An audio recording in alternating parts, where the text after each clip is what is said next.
Yeah, I think so. We're banned on Twitch anyway. Yeah. Okay, guys. So this was Rollo's tweet. So I'm gonna read it real quick for y'all. The quickest path to becoming a high-value man: number 1, do not get married. Number 2, avoid family creation. Number 3, vasectomy in your 20s. Number 4, lift consistently. Number 5, eliminate all sedations. Number 6, learn game and networking. Number 7, play to your strengths and build wealth. And then number 8, resist easing up on your focus. So I guess I'll turn it to Rollo. Do you want to? Sure. Okay. So I think we have already established the fact that to be a high value man, we have a sort of a convention, at least somewhat of a conventional definition of that right now. Now, how long would it take the average guy to achieve what we would in some way say this is what makes you a high value guy? I mean, it doesn't have to be the $120,000, but like the functional evaluated equivalent of that. I think it takes longer for men, for sure, to get to reach maturity and to reach a point of where they get their maximum, they can maximize their potential. Well, let's stick to the science, because that's what he wanted. Number one, we had Richard Reeves on, and he talked about boys being 1 or 2 years behind women as far as development is concerned, and also from the book Dataclysm, men reaching their peak, their sexual peak around, or attractiveness peak around the age of 38 to 43, somewhere in that area. Yeah. So that's science behind what you're saying. It would take longer for men. But my point being is that, and I'll reiterate this one more time. The reason why I put this out there is because I watched you guys with Derek Moneyberg, and I think it was Brandon Carter. Who was on here. And Brandon Carter, I'm really impressed with Brandon Carter. I think he's funny. He's a great guy. But his sort of outlook on life is to maximize his efficiency, his potential. So it's, he doesn't go to the grocery store. He doesn't own a car. He doesn't, the things that would take him away from staying on his grind, I mean, to the extreme. And now this is an extreme that I would not do, clearly, because I have a wife of 27 years. I have a daughter of 25 years. I am who I am. I do what I do. You have a car. Right? So I have a car. Yeah, actually, I got 2 cars. So, I do have a car. So clearly, this is not about me. This is the most over-the-top, absurd, extreme example. You also have a kid. I think that's we all should point exactly. that out. So Brandon Carter. Who's Brandon Carter? The guy you're talking about. You don't know Brandon Carter? You know Brandon Carter? Really? You've been on the show with Brandon. No. He said he has a kid. He was just saying yes. He also has a kid. Yeah. Yes, I understand. Sorry. But the idea is this: is that the most over the top, like, what are you willing to sacrifice to get to the point so that you can get to that state of being a high value male, right? So, by the way, when I'm putting out the idea of vasectomy, okay, keep it coming, because I love that one. But if there was a male birth control pill, I probably would have put that in there as well, because what that one section in there was meant to say is that beware of, like, when the sperm leaves your body, you lose all power over paternity and children and everything else. That's one of the things that really slows guys down. It's a hindrance to becoming to getting up to becoming a high value guy. So family creation. I'm not saying you should do these things, but if you want to get to the quickest way to doing those things, because it takes longer for men to mature into their peak potential, then these are the sacrifices that you're going to have to make to get to it as fast as you possibly can. Okay. I feel like Sneako is probably going to take off from this, because when I came into these spaces, so this is kind of a question that I had, and I think I fought with Fresh and Fit, I think, a lot on our first couple episodes, trying to figure out, like, what are you guys advocating for? So when I would bring up, like, Andrew Tate tweets and Bugattis and all that shit, a lot of the times these two clowns would tell me, they'd say, oh, this stuff's just a proxy for success. You know, you don't actually need the Bugatti. You need the ability to buy the Bugatti. You don't need to travel the world. You need to have freedom, you know, and all these things. So it's lucky we're moderating. Yeah, man. So it seems like, it feels like Lamborghinis. It feels like, the goal initially wasn't to, like, be the richest motherfucker in the world. The goal was to have the freedom to basically do what you want. Right. And then I think the confusing part is, it feels like there's this kind of schism happening right now, or it's already started to happen in the Red Pill community, where you've got, like, the kind of trad people that are going in one direction, and then you've got, like, the grind set hustle culture that are going in the other direction. And it feels like the lightning point for this was your tweet, where it was like, okay, we're going to make it clear where we stand. Get a fucking vasectomy, fuck family, and do this shit. And I think that it feels like the ultimate red pillar to you guys is the feeling I have. The ultimate red pillar is a guy that grinds his fucking life away, and then at 35, he's, like, got fucking 15 million in the bank. He's fucked 50 girls, and now he's looking for, like, the best mom that he can find, who's, like, 20, 21 years old. He's going to get with that girl, 0-1 body count at the most, maybe 1, 0 at the best, right? Virgin girl gets with her, has a family, and then boom, that's, like, his life. Whereas it feels like on the kind of traditional side, it's like, well, what if you were like 24 and found a really good woman at 22, and then you had a family at 25 and you followed your career, she stayed at home, took care of the kids, and you followed that more traditional route. And your tweet, I think, really showed the division of people in terms of how they felt about which of the two lifestyles people were actually aiming for. You got it. Yeah. Excellent. And Sneako can... Yeah, so what do you exactly do you believe in? Like, do you think that that is the life that you should follow? Because when you go to the red pill spaces, that's pretty much the end route, is because you're high value, you got a bunch of Lamborghinis, you're extremely rich. And we talk about competence when it comes to a high value man. Like, I didn't have a rich dad growing up, and that didn't really hinder his competence. And in fact, in a lot of ways, being a father will help you become more competent because other people are dependent and you're responsible for them. So that will make you become a full, capable man, which is, I think, the most important part of life. It's the most important part of life is not having a bunch of hoes, not fucking 50 girls, or getting the most amount of money possible, just hustle, grinding forever. The reason that we are here is to have a family, is to create. And so you see the red pill, and it's a response to feminism. You see this doomer way, like all these girls are hoes, all these girls on Instagram, they're all thoughts, whatever, they all belong to the streets. And so the reaction to that is the red pill, which is basically feminism, just male feminism. It's the same response. We make fun of girls who say that they want to freeze their eggs and wait till they're 35, and then men are giving the same advice to each other, saying, and I know you're not saying that's advice, but pretty much, like, if you look at the definition of advice, that's what that tweet was. Yeah, so I think there's two things here. We specifically don't run around calling girls 304s. And like, I actually have a problem with it, because I hear you sometimes talk about the audience there. We have to separate the audience, almost like Christ, Christianity, and the church. We have to separate the audience, because I agree with you. There's some shit that I see that people write on your streams as well, where I'm like, what the fuck is this, man? This is crazy, and I don't want to be associated with it. Red pill is not, and again, I'm red pill adjacent. Red pill is not something I get a union card for that I pay dues for. It's an ethereal thing that just sort of exists. Like, he calls it a praxeology. So the idea that, like, one of the things that's happened is every time, because he calls himself the godfather of it, when somebody does some stupid shit in the arena, then it's his fault, and then now we're gonna punch his book, because now the thing is, it's just a cloud, but then there's a book. Okay, now we have a physical thing to attack, and now Rollo has a tweet. Now we have a physical thing to attack, and so that's part of the issue, is that, like, now he's being held accountable for every, and I agree with you. Some of the things you hear are fucking idiotic, over the top, yeah. Right. Because here's an example. When we go over the psychological studies that show that men don't have the same, they don't necessarily cheat more because they have more higher body count, but women do. They tend to be unhappy in a relationship. There's the Institute for Family Studies study that we refer to all the time. That's not a validation for cheating. We're not suggesting men cheat. You said that in the response thing, that I definitely do not think men should cheat, because in that whole situation, you're still lying. That is a lack of integrity, regardless. But do men have the ability to have more sexual partners early on in life? I was 20 years old. I'm 45 now. I was 20 years old at once, and there was a point in my life where I was going to UT Austin, and I wanted to have sex with attractive women, and I didn't think about anything else except doing that. That's how my brain worked. And later on, did it affect me negatively? I don't think it did. I just don't think it had the same thing. So I don't think it's a rationale for that belief. But the thing is, what happens is, anytime something bad happens or somebody says something stupid, it just comes back. It's like, now all red pillars are saying this all the time, and I just don't agree with that. I understand what you're saying here. So first, let me clarify one thing. So I understand. Should we define the red pill? No, I don't think that's going to take all night. I think next week. Yeah. So I think the issue with Rollo's tweet, because for a lot of people it looks like advice, and for Rollo, he feels like it wasn't advice. I think the reality was, the disconnect is that that tweet was advice, but it was for advice to become a certain type of high value man that Rollo isn't saying everybody needs to become. It said the quickest. So, yeah, the quickest way to get to this part. It was the advice to do that, but he wasn't necessarily advising you to do that, right? It would be like him tweeting out, like, if you want to become the flattest person possible, jump off a cliff. And they say, well, is that advice to jump off a cliff? Well, if you want to be the flattest person possible, but you don't have to do this thing because you don't have to be the flattest person. It's an if-then statement. Yeah, exactly, sure. Well, and the other thing is, I mean, there's a few people who got it almost immediately. Hotep Jesus got it immediately. He did stream it. Jedediah Bila, while you were on with Jedediah, she got it immediately. She's like, I know Rollo. I know he's not like this. I know this is a troll. This is she understood that could be true, but then I also saw she's familiar with my background. I also saw you tweet the next day, like, you were kind of making fun of the TradCon way of life, to saying that you want to be at your funeral bed with a bunch of kids around. I was saying that you would rather be listening to metal in your car. That's how you want to go. I was mocking the idea of this sort of pastoral kind of Norman Rockwell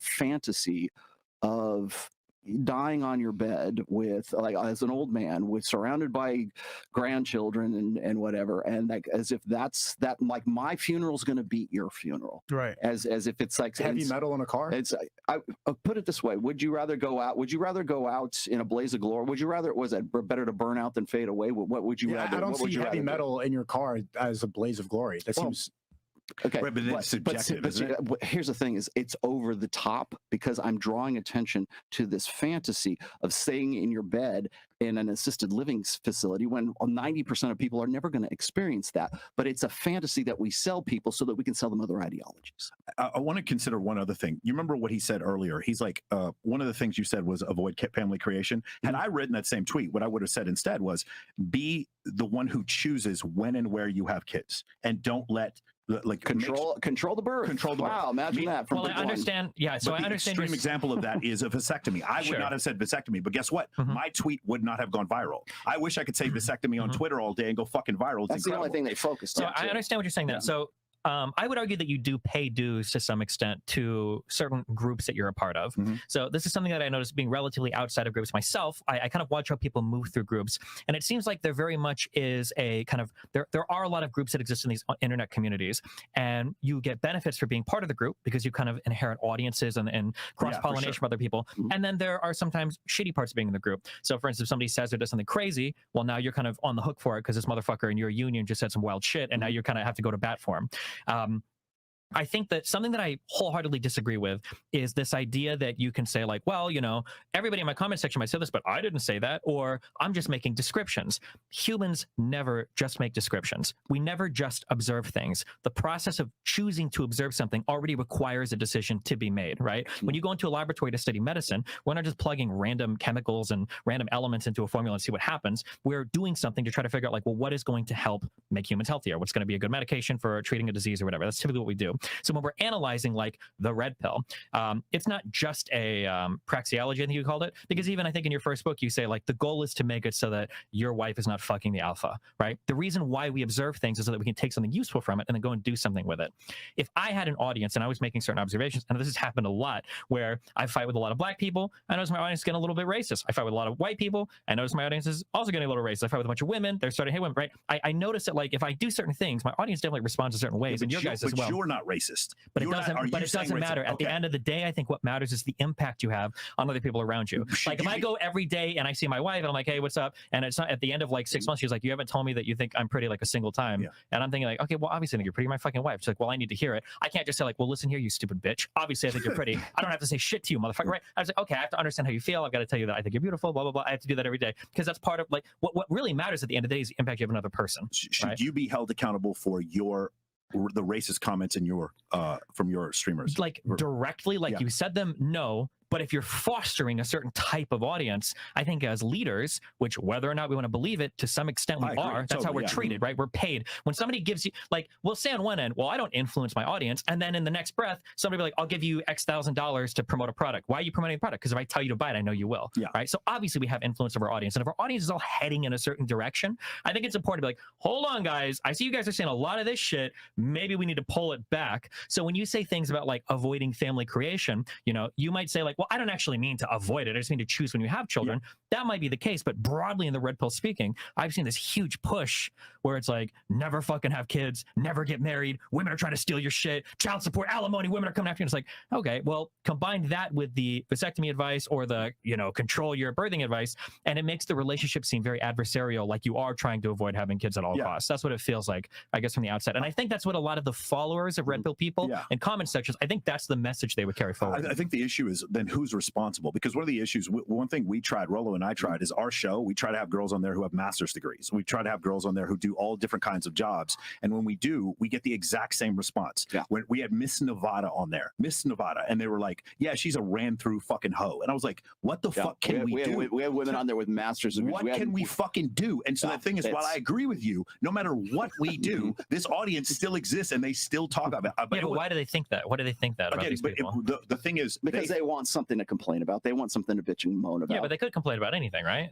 They're choosing to complain about these particular subjects. I also don't think commenters are the normal in the middle of the distribution. I think commenters are on the extreme ends of the distribution, which is why I personally don't feel super responsible for some of the idiotic things that they say. So I do understand what you're saying. Are we fostering an echo chamber? We specifically aren't. Well, like People think we're soft on the girls because constantly we they don't, think we are because so we're not soft on the girls. we're not like in their face too much because they're looking for blood. They're looking for something that's exhilarating. They're looking for Jerry Springer, you know.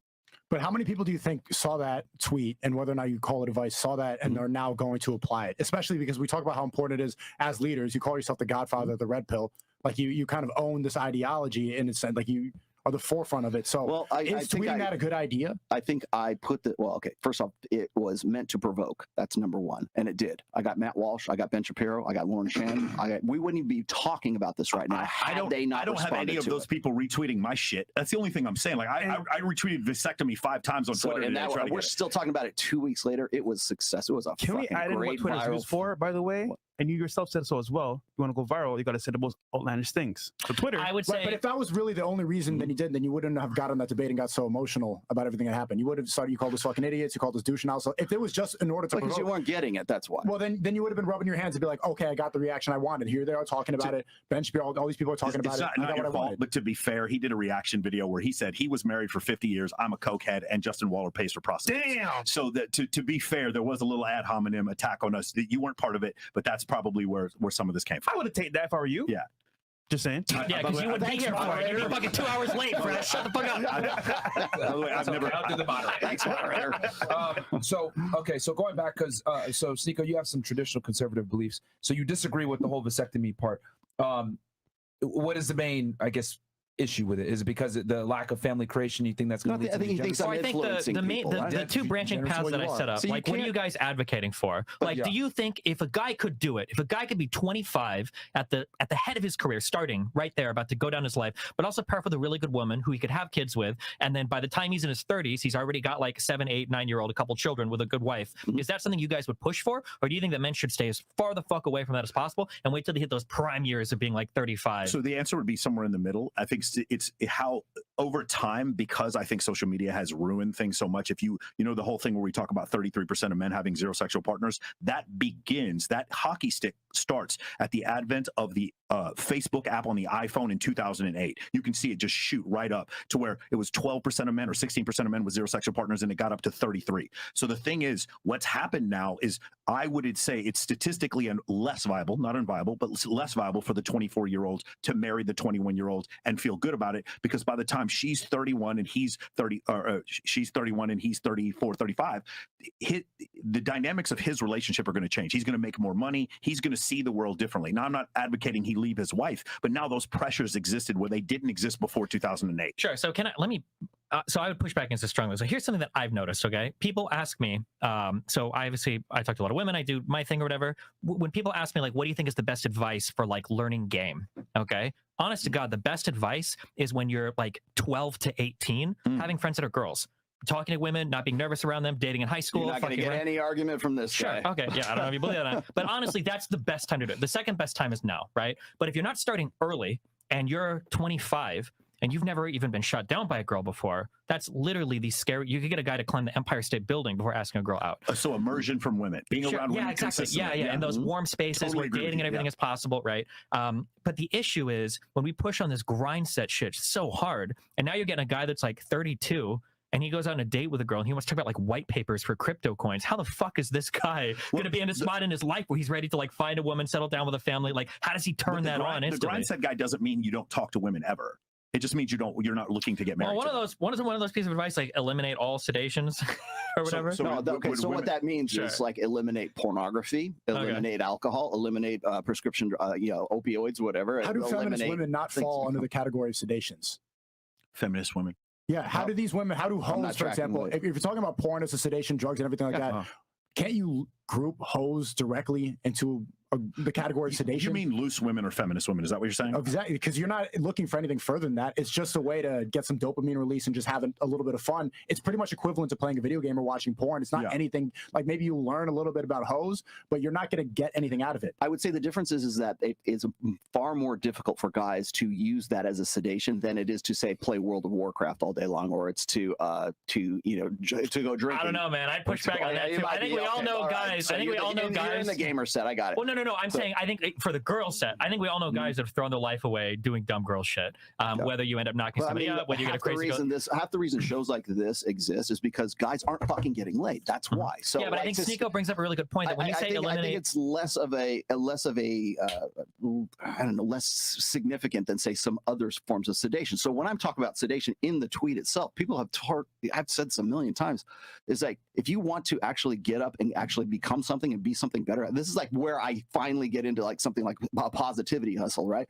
It doesn't matter if you learn all this stuff, you read all my books, you do all this shit. None of it matters if you can't get your ass out of bed. If your shitty real life is worse than your online escape life, that's what I'm talking about. That's the sedation right there. So could it be that you're a sex addict? Yeah, it can, but I would say those guys are probably far less common than the guys who are smoking weed, prescription drugs, pornography, I would argue whatever else. that it's actually a worse sedation just based on the fact that you're saying get a vasectomy, because the consequences are much worse than any of the other sedations. You're talking about sleeping around with a lot of women. I mean, the consequences are much worse, obviously, because you're advocating for getting a vasectomy, because you could have a kid with this girl. Right. It's way more expensive. It's a bigger time suck. You're going to be drinking. You're going to be in environments that aren't going to be uplifting you whatsoever. You're in clubs all the time. You're around women that you don't really like. You get angry because you have to deal with, like, Myron always jokes about how he's going bald doing the show all the time because these women will suck away your soul. And really, what's the outcome of it? A nut? Is that really, like, how many times did you go and fuck a girl and you're like, that was really worth the last 2 weeks of my time of texting back and forth, taking her out on dates, spending all this money, getting dressed, listening to her stupid conversation about astrology? Like, is that really something worth advocating for? How is that a better sedation than weed, than porn, than video games? I'm the wrong person to ask. I love women. I love fucking hanging out with them. I don't have the same opinion or whatever. I mean, I love alcohol, but I quit. Like, there's a lot of things. I've never drank before. That's the other thing. I've never tried Coke, by the way. That's the other thing. So I'm with you. You're missing out, okay? Yeah. But that's the thing. Like, sedations are great. I've done all the sedations. Yeah. I used to watch porn. But here's the thing. Some people could say the gym is a sedation. The thing is, if you were going to rank the sedations, I would rather say a guy going out there and getting himself in shape, learning how to dress, learning how to talk to women, putting some bass in his voice, and actually going out and socializing with other people, getting over his fear of approaching women is a healthier sedation to me than pornography. That's just if we're going to rank sedations. Well, and then I was going to say, like, other people are more addicted to a certain sedation than others are. If that is significant in your life and you're like, hey, you know what, I'm a sex addict, all I'm doing is going out and picking up random hoes all the time, and I've finally got it down to a science, and it becomes a problem, and it's like affecting other aspects of your life, then yeah, I would say that's a sedation that you need to like find, because it's an escape. I think sedations tend to be escapisms, is what I'm saying. I think the contradiction that Sneako was pointing out is that, like, you're, by definition, you're removing from the table all the women you would want to court for marriage because you're avoiding family creation. Nobody courts them anymore. Well, when I say court, I mean, like, you're dating to get like married, right? So you're removing all those girls. So the only ones left are the 304s, necessarily, if you're trying to focus on the grind set, but then also have fun with girls on the side. So then at that point, it seems like you're engaging in women the same way somebody would engage with, like, weed or whatever. You're not doing it for, like, you can date a woman you want to have kids with and not have kids with her. Like, eventually have kids. I mean, at some point you will have so kids. then the vasectomy thing doesn't make any sense. And also, it would depend on the age too, because if you're like, I think it was hyperbole what he's saying. Okay. Go ahead. I think if, like, you're both in your early 20s and you're like, I don't think I want to have kids till I'm 35. That's a tough sell for a lot of women. Unless you date someone who's younger. Sneako, if there was a male form of birth control like Vasogel or something like that, and instead of saying vasectomy, and I said do this and take this, and it's not a permanent thing, you can always go back off of it. No, because I think that's what we should be fighting when it comes to red pill and tradcon. That's like, it's a similar common enemy that's trying to sedate us in a way. Birth control for women, it messes up their hormones, it makes them extremely argumentative. They get weird, they get on different cycles. I don't advocate you to take these pills. I tell people all the time not to get the injection. Like, why would you go and listen to these pharmaceutical companies? Why would you let them win and go play into these games pretty much just to chase dopamine? Then you're becoming a rat for these big companies, for big pharma, when you could just, like, actually have a, like, that's the point. That's the reason that sex exists, is to have children. Then you're completely removing the purpose of it, and then you're just chasing dopamine. Can I chime in and just add something here real quick? So Moderators. Yes, moderator. Plan B? What's up, moderator? Moderators. Two words, Plan B. You know, here's the thing. While I agree with you now today at 45, I will tell you, like, I wasn't a whore because nobody fucking liked me. But at 25, I wanted to have sex with pretty girls. That's what I did, and I don't feel like it ruined me. That's the only thing. Well, like, so do I. Yeah. Like, every day. But there's better things to do with your time and with that sexual energy. Let me Like, you can focus that into becoming better. Into do you not think at all, though, that period of time helped you understand women better? I'm 24. I'm still learning now. Yeah. Yeah. So I will tell you at 45, and I used to work in nightlife, and I used to, be a military officer, a bunch of different jobs. And I will tell you that like the value that I gained from having so many women in my life, not necessarily just for sex, but my ability to communicate with them now is 100. Like I do the red carpets for all these different parties, and I bring 100 girls to Bulgarian's house. Like that's what I do now because I'm good at doing that now.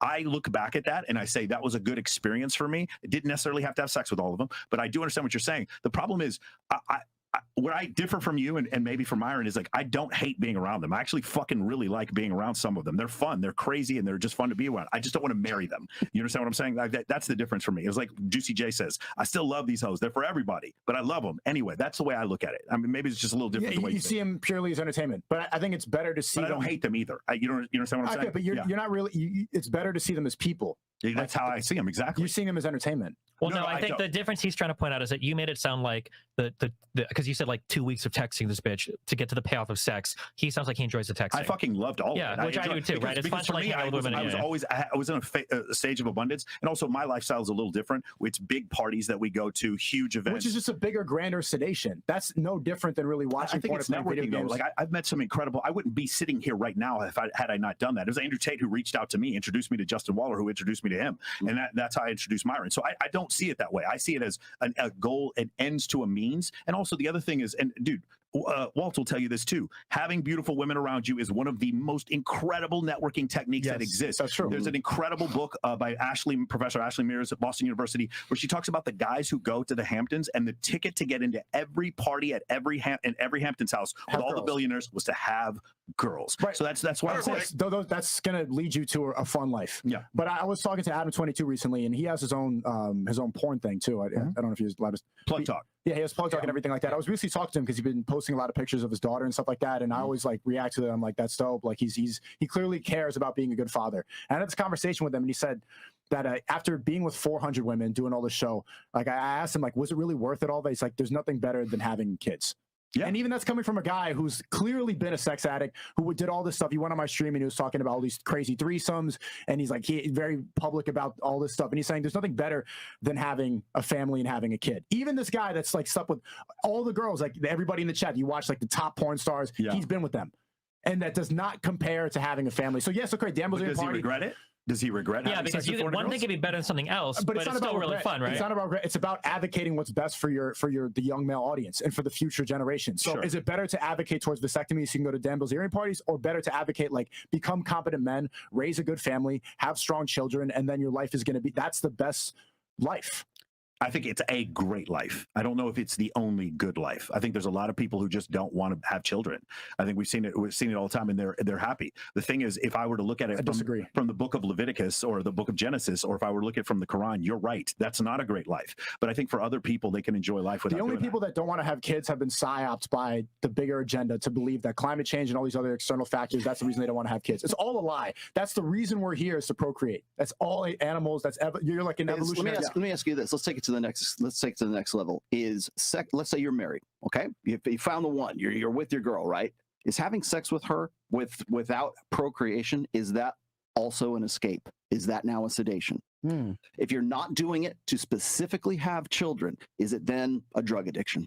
Right, but then it becomes a unity between a mother and a father. So how is that not an escape, though? Because it's still always you're enjoying it, though, and it's not procreation, though. Right, but there's always the risk of procreation. Like, that's the point that you do it. There's always the possibility. Would you use birth control with your wife if you didn't want to have kids? No, I would never get my wife on birth control. Absolutely not. No, I think condom. He's including yourself. Any kind of birth control. Any kind, Vasogel, condom, whatever. Any kind of sure, it is a form of escapism to some extent, but it's better than spending your time with a bunch of women that you don't respect or like, or even consider as really people. Okay, I'm not trying to put you on the spot, because I hear this quite a bit these days. Is like the most extreme end? I'm not saying like Islam, but like a lot of these really super Orthodox Christian guys will say that any sex that is not for procreation is a drug addict, is drug addiction, or it's haram, right?